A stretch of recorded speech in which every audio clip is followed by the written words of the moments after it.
Peer পদ্ধতিতে নির্বাচন চাই, অবিলম্বে সরকারকে সেই দাবি মেনে নিতে হবে। আমরা লক্ষ্য করছি সরকারের কানের মধ্যে ভূত চড়া হয়েছে। সরষের মধ্যে ভূত কিভাবে তাড়াতে হয় জামাত শিবিরের ছেলে চড়া রয়েছে। আমরা সরকারকে হুঁশিয়ার করে দিতে চাই, আপনার সরষের ভূত আপনি তাড়ানোর ব্যবস্থা করে, না হলে 18 কোটি জনগণকে সাথে নিয়ে জামাত ইসলাম সেই ভূত তাড়াতে বাধ্য হবে।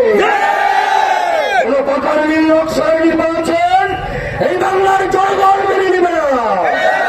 নির্লজ্জের নির্বাচনের জন্য জুলাই অভ্যুত্থান সংগঠিত হয়নি।